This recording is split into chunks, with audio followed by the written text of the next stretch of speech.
ഇന്ന് രണ്ട് സിനിമയുടെ റിവ്യൂ ആണ് പറയുന്നത്. ആദ്യം നമുക്ക് ഹലോ മമ്മി എന്ന സിനിമയുടെ റിവ്യൂ പറയാം.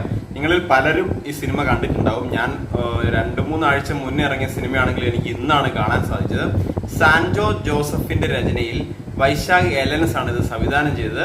ഈ സിനിമയിൽ ഒരു ഹൊറർ കോമഡി പശ്ചാത്തലത്തിലാണ് ഈ സിനിമ വന്നിട്ടുള്ളത്. നമ്മുടെ ആകാശ് അങ്ങയൊക്കെ പണ്ട് ഈ ഒരു പശ്ചാത്തലത്തിൽ വന്നിട്ട് ഒരുപാട് ചിരിപ്പിച്ച സിനിമയായിരുന്നു. അപ്പോൾ അത്തരത്തിലുള്ള ഒരു കുറച്ച് കോമഡി രംഗങ്ങളൊക്കെ സമ്മാനിച്ചുകൊണ്ടുള്ള ഒരു സിനിമയാണിത്. ഷറഫുദ്ദീൻ, ഐശ്വര്യ ലക്ഷ്മി തുടങ്ങിയവരാണ് പ്രധാന കഥാപാത്രങ്ങളായിട്ട് വന്നത്. അതുപോലെ ജോണി ആന്റണി, ജഗദീഷ്, പിന്നെ അജു വർഗീസ്, ബിന്ദു പണിക്കർ തുടങ്ങിയവരെല്ലാം പ്രധാന വേഷത്തിൽ വരുന്നുണ്ട്.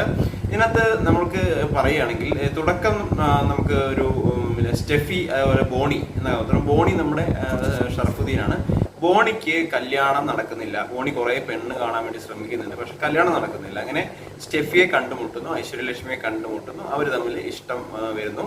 അങ്ങനെ ഒരു അറേഞ്ച്ഡ് മാരേജിലേക്ക് പോകുന്നു. തുടർന്ന് ഷറഫുദ്ദീൻ ഐശ്വര്യലക്ഷ്മിയുടെ വീട്ടിലേക്ക് പോകുന്നു. അവിടുന്ന് ഐശ്വര്യലക്ഷ്മിയുടെ മദർ നമ്മുടെ ഷറഫുദ്ദീനുമായിട്ടുള്ള കുറച്ച് പ്രശ്നങ്ങൾ, അങ്ങനെയുള്ള ഒരു ഹൊറർ പശ്ചാത്തലത്തിലുള്ള ഒരു സിനിമയാണ്. അപ്പൊ ഈ സിനിമ നോക്കുകയാണെങ്കിൽ നമുക്ക് ഞാനിങ്ങനെ നോക്കിക്കൊണ്ടിരുന്നപ്പോ ആദ്യത്തെ ഒരു ഫസ്റ്റ് ഹാഫില് ഒരുപാട് ചിരിക്കാനുള്ള രംഗങ്ങളുണ്ട്. നമുക്ക് ഫസ്റ്റ് എനിക്കൊരു 10-15 മിനിറ്റ് നോക്കിയപ്പോൾ വലിയ കോമഡി ഒന്നും വന്നില്ല.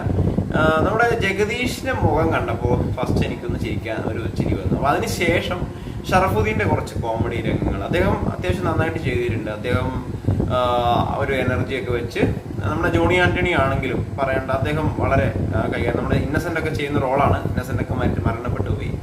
അപ്പൊ നമ്മുടെ ഇന്നസെന്റ് ചേട്ടനൊക്കെ ചെയ്യുന്ന റോള് നമ്മുടെ ജോണി ആന്റണി, അതുപോലെ ജഗദീഷ് നന്നായിട്ട് ചെയ്തിട്ടുണ്ട്. പിന്നെ ബിന്ദു പണിക്കർ ആണെങ്കിലും അവര് അത്യാവശ്യം അവർക്ക് ആ ഒരു റോള് നന്നായി ചെയ്തിട്ടുണ്ട്. പക്ഷെ കുറച്ചും കൂടെ ആ കഥാപാത്രത്തിന് കുറച്ചും കൂടെ ചാൻസ് കൊടുക്കണമെന്ന് തോന്നി. അതുപോലെ ആ ഒരു കഥയിലേക്ക് ഒന്ന് ഇറങ്ങിച്ചെല്ലാൻ വേണ്ടിയുള്ള ഒരു റോള് കിട്ടിയില്ല. അതുപോലെ അജു വർഗീസിനാണെങ്കിലും അദ്ദേഹം നന്നായി ചെയ്തിട്ടുണ്ട്. പക്ഷെ ആ റോള് കഥാപാത്രത്തിനോട് നമുക്ക് ആ സിനിമയിൽ കുറച്ചും കൂടെ ഒരു നീതി പുലർത്താമെന്നൊന്നും തോന്നിയിരുന്നു. ബാക്കിയുള്ള എന്താ പറയുക, എഡിറ്റിംഗ് വർക്ക്സ് ആണെങ്കിലും അതുപോലെ ക്യാമറ വർക്ക്സ് ആണെങ്കിലും BGM ഒക്കെ ആണെങ്കിലും നന്നായിട്ടുണ്ടായിരുന്നു. വലിയ മോശം പറയാനില്ല. പക്ഷേ ഈ കഥ ഇന്റർവെല്ലിന് ശേഷം വരികയാണെങ്കിൽ ഗ്രാഫ് മെല്ലെ താഴ്ന്നു വന്നിട്ട് ലാസ്റ്റ് നമ്മൾ സാധാരണ ഇത്തരത്തിലുള്ള ഹൊറർ സിനിമകളിലൊക്കെ കാണുന്ന പോലെ ഒരു ക്ലീഷയായിട്ട് മാറി എന്ന് പറയാതെ വയ്യ. അതുകൊണ്ട് തന്നെ ഒരു വൺ ടൈം വാച്ചബിൾ അനുഭവം മാത്രമാണ് എനിക്ക് ഹലോ മമ്മി തന്നത്. ഒരു ആവറേജ് അല്ലെങ്കിൽ ഒരു 50, ഒരു 10 നോക്കുകയാണെങ്കിൽ 10, 6 ഔട്ട് ഓഫ് 10 മാത്രമാണ് എനിക്ക് ആകെ മൊത്തം സിനിമ തോന്നിയത്. കോമഡി എലമെന്റ്സ് ഉണ്ട്. തിയേറ്ററിൽ ചിരി വന്നിരുന്നു. കുറെ നാളത്തിന് ശേഷമാണ് ഇത്തരത്തിലുള്ള ചിരി നമ്മൾ തിയേറ്ററിൽ കണ്ടത്. ഒരുപാട് ഇങ്ങനെ ഇൻവെസ്റ്റിഗേഷൻ ത്രില്ലർ മൂവീസ് ഒക്കെ കാണുന്നതിനിടയിൽ ഇത്തരത്തിലുള്ള ഒരു പടം മനസ്സിനൊരു കുളിർമയ്ക്കതാണ്. എന്നാലും നമ്മൾ ഇപ്പോൾ ജയജയൊക്കെ കണ്ട പോലെ അത്രയും ഒന്നും കോമഡി വന്നിട്ടില്ല. എങ്കിലും ഒരു വൺ ടൈം വാച്ചബിൾ മാത്രമായിട്ടാണ് തോന്നിയത് ഈ സിനിമ. അപ്പൊ നിങ്ങൾക്കിത് എങ്ങനെയാണെന്ന് എനിക്ക് അറിയില്ല. നിങ്ങൾക്ക് ചിലപ്പോൾ ഇതിന്റെ ഞാൻ പറഞ്ഞത് നേരെ ഓപ്പോസിറ്റ് ആയിരിക്കാം. എങ്കിലും തിയേറ്ററിലല്ല, OTT-യിലാണെങ്കിൽ നിങ്ങൾക്ക് ഒരു പ്രാവശ്യം കാണാൻ മാത്രമുള്ള സിനിമയൊക്കെ ഉണ്ട് എന്ന് പറയാതെ വയ്യ. ഹസൻ ബാല ഡയറക്ട് ചെയ്ത് ഇപ്പോൾ നെറ്റ്ഫ്ലിക്സിലൂടെ അവൈലബിൾ ആയിട്ടുള്ള സിനിമയാണ്. ഒരു ആക്ഷൻ ത്രില്ലർ ഫിലിമാണ് ജിഗ്ര. ഈ സിനിമയ്ക്ക് ഹിന്ദിയില് ബോക്സ് ഓഫീസിൽ ഒരു പരാജയം നേരിട്ട ഒരു സിനിമയാണ്.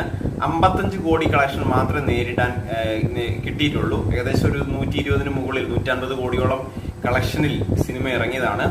ഈ സിനിമയിൽ പ്രധാനമായിട്ടും അഭിനയിക്കുന്നത് ആലിയ ഭട്ട്, അതുപോലെ വേദാങ് റെയ്ന തുടങ്ങിയവരാണ്. അപ്പൊ ഇവര് സിസ്റ്റർ ആൻഡ് ബ്രദേഴ്സ് ആണ്. അപ്പൊ ഇവര് ചെറുപ്പം മുതലേ ഇവർക്ക് ഭയങ്കര കണക്ഷനാണ്. കാരണം ഇവരുടെ ചെറുപ്പത്തിൽ ഇവരുടെ അച്ഛനും അമ്മയൊക്കെ മരിച്ചുപോയി. അപ്പൊ ഇവര് ഈ ചേച്ചി എപ്പോഴും അനിയനെ സപ്പോർട്ട് ചെയ്യുന്ന കാര്യങ്ങളൊക്കെ കാണിക്കുന്നുണ്ട്. തുടക്കത്തിൽ അങ്ങനെ കാണുന്നുണ്ട്. പക്ഷെ അത് അത്ര ഇമോഷണൽ ആയിട്ട് നമ്മളിലേക്ക് പതിഞ്ഞിട്ടില്ല ഈ സിനിമയിൽ. പിന്നെ ഈ സിനിമ നടക്കുന്നത് സിംഗപ്പൂരാണ്. നമ്മുടെ ഈ ഒരു ഹീറോയിൻ സെൻട്രിക് ഒരു ഫിലിമാണ്. അപ്പൊ നമ്മുടെ ഈ വേദാങ് റെയ്ന സിംഗപ്പൂർ ആണ്. അപ്പൊ ഒരു പാർട്ടിക്ക് ശേഷം അദ്ദേഹം വീട്ടിലേക്ക് വരുന്ന സമയത്തിന് അദ്ദേഹത്തിനെ ഒരു പോലീസ്, അവിടുത്തെ സിംഗപ്പൂർ പോലീസ് അറസ്റ്റ് ചെയ്യുന്നു. കൈവശം മയക്കുമരുന്ന് വെച്ചു എന്നുള്ള കാര്യത്തിന് അറസ്റ്റ് ചെയ്യുന്നു. തുടർന്ന് പോലീസ് അതായത് ജയിലിലേക്ക് കൊണ്ടുപോവുകയും ജയിലിലുള്ള രംഗങ്ങളുമാണ് ഈ സിനിമയിൽ ഒരു വൺ ലൈൻ പ്ലോട്ട് എന്ന് പറഞ്ഞാൽ. അപ്പൊ നമ്മുടെ ആലിയ ഭട്ട് സിസ്റ്റർ കഥാപാത്രം ഇദ്ദേഹത്തെ രക്ഷിക്കാൻ വേണ്ടി ശ്രമിക്കുകയാണ്. അപ്പൊ അതിനുവേണ്ടി കുറച്ച് കാര്യങ്ങളൊക്കെ ഇവർ ചെയ്യുന്നുണ്ട്. പക്ഷെ ഈ സിനിമ നമ്മൾ പ്രതീക്ഷിച്ച പോലെ ഒന്നും വന്നിട്ടില്ല. ഒരു മേക്കിംഗ് കൊണ്ട് ഇതൊട്ടും ശരിയായിട്ടില്ല. കാരണം ഇതിനകത്ത് നമുക്ക് ഈ സിസ്റ്റർ ബ്രദർ ഇമോഷണലി അറ്റാച്ച്മെന്റ് വന്നിട്ടില്ല. ആ ഒരു അറ്റാച്ച്മെന്റ് നമുക്ക് ആദ്യമേ വരികയാണെങ്കിൽ ഈ പടം കുറച്ചും കൂടെ മുകളിലേക്ക് പോയേനെ. അതുപോലെ ഈ ജയിലിൽ നിന്ന് ഇവരെ പുറത്തെടുക്കാൻ, അതായത് ഇവര് തീരുമാനിക്കുകയാണ്, ഈ സിസ്റ്റർ തീരുമാനിക്കുകയാണ്, കുറച്ച് 1-2 സഹായികളൊക്കെ വന്നിട്ടുണ്ട് അതിനിടയിൽ. അപ്പൊ ഒരാളോട് സംസാരിക്കുന്നു, അയാൾ ആ സംസാരിക്കുന്ന ആള് തന്നെ ഈ ജയിലിലുള്ള ഒരാളുടെ ഫാദറാണ്.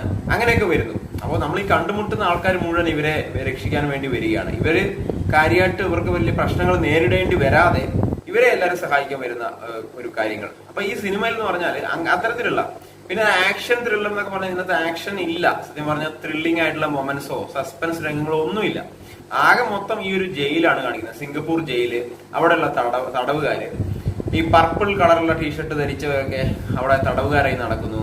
അപ്പൊ അവരുടെ കുറച്ച് കാര്യങ്ങളൊക്കെ ഈ സിനിമയിൽ വരുന്നുണ്ട്. അപ്പൊ ആ ഒരു ജയിലിലെ അറ്റ്മോസ്ഫിയർ കാണാൻ വേണ്ടി നമുക്ക് ഈ സിനിമ നിങ്ങൾക്ക് കാണാവുന്നതാണ്. വേറെ ഇതിനകത്ത് സസ്പെൻസ് ത്രില്ലിംഗ് എലമെന്റ്സ് ഒന്നുമില്ല. ആകെ മൊത്തം ഒരു നിരാശാജനകമായിട്ടുള്ള അനുഭവമായിരുന്നു. നിങ്ങൾക്ക് ഒരു വൺ ടൈം വാച്ചബിൾ, നിങ്ങൾക്ക് ഒരു നെറ്റ്ഫ്ലിക്സിൽ കാണാമെങ്കിൽ ജസ്റ്റ് ഒരു വൺ ടൈം വാച്ചബിൾ ആയിട്ട് കാണാമെന്ന് മാത്രം. നമ്മുടെ ചാനൽ ഒന്ന് സപ്പോർട്ട് ചെയ്യാം. Thank you. All the best.